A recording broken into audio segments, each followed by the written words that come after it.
Bakunzi rero ba filime bita My Heart, mwiriwe mute cyangwa se mwaramutse mute bitewe n'igihe ubashe kuba warebera iyi video tubashe kuba twabahereza y'amatangazo musanzwe mukurikirana kuri YouTube yitwa The Brown Entertainment. So rero guys, turabashimiye rero kwitabira kwanyu uburyo mugenda mutwandikira muri comment, turabishimiye kandi n'abantu bagenda bandika comment basebya nabo turabagaya habe na gato. Ibyo bakora rero ntago ari byo biba byabazanye, ahubwo mujye mukora igikwiye. So rero turashimira rero abantu babashe kuba bakwiyandikisha muri content ndetse bakabasha no kuba bakwandika muri comment kugira ngo tubashe kuba twabazamurira impano. Rero so guys, mwabonye kuri My Story abantu bashasha babashe kuba batwandikira, twabashe kuba twakwigiza muri season, twabashe kuba twabasohorera kuri YouTube channel yitwa My Story. So rero impano yawe irihe ngo tubashe kuba twayisuzuma cyangwa se ngo nawe ubashe kuba wakwigaragariza mu by'ukuri koko iyi YouTube channel ya niyo nshuti ya Nick ariwe Kiramani cyangwa se Daddy, mwebwe uko mumwita kose, abashe kuba yavuga yuko twakwandika abakinyi bashasha bitewe n'ibyo filime bita My Heart imaze kuba yarambirana, ariko ari gutegura uburyo yabasha kuba yayisozamo ubundi bikabasha kuba byarangira filime bita My Heart ibashe kuba yashirwa ku murongo ikabasha kuba yasozwa.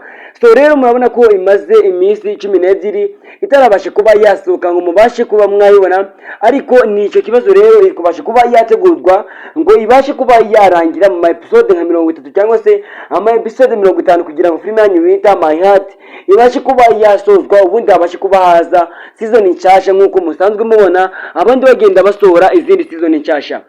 Gusa rero turabashimiye uburyo mugenda mwitabira kuri YouTube channel yacu. Nagira ngo usabe rero kanda subscribe kugira ngo ube umunyamuryango wa The Brown Entertainment. Nje mwumva nitwa Didier usanzwe ubanarizinga filime bita My Heart, akabasha no kuba yakweditinga kugira ngo mubashe ko mwayibona umunsi kundi today. So turabashimiye rero umunsi kundi, thank you very much. So ahangaha rero turashimira abantu nanone kandi bagenda bakanda kuri subscribe bagashiramo n'ibitekerezo, nabo turagira ngo God bless you because mu buryo mugenda mwifatanya natwe turabishima kandi turabasha kuba twabikunda.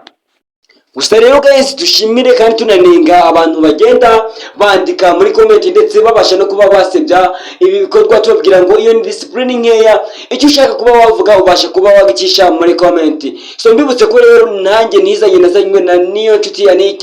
Murabona ko iyi YouTube channel mu bisanzwe isanzwe yanarazinga filime bita My Heart kandi ikabasha no kuba yabaha amatangazo umunsi ku wundi ndetse every time. So rero turabashimiye uburyo mugenda mwifatanya natwe kandi mukabasha no kuba mwarategereje filime bita My Heart. Icyo gikorwa turakibashimiye cyane ndetse mukabasha no kuba mubitugaragariza muri comment, natwe tubasha kuba twabibona kandi bikabasha kuba byatugeraho bikadushimisha cyane. So rero natwe kwa filime yacu bita My Heart itabasha kuba yasohoka imaze iminsi 12 itabasha kuba yashirwa kuri YouTube channel musanzwe muyibonaho everyday. So rero tukubabwira ngo igisubizo kiraje, filime bita My Heart muraje muyibone ariko ibashe kuba yasozwa. So rero mbibutse ntugende udakanze ku buto subscribe kugira ngo dukomeze ko twazamura ibikorwa bya niyo nshuti ya Nick ariwe Daddy wanyu musanzwe mukunda. So rero ibyifuzo byanyu twabashe kuba twabibona, bamwe bagiye bandika muri comment ko bafite impano, bamwe twagiye tubahitamo,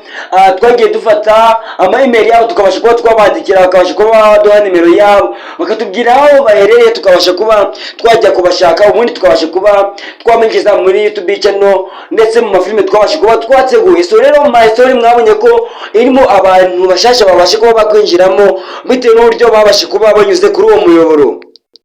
Gusa icyo nababwira, thank you very much, muze kuba mwagira umunsi mwiza, ariko filime yanyu bita My Heart irahari muri buze kubasha kuba mwayibona kandi mwihanga.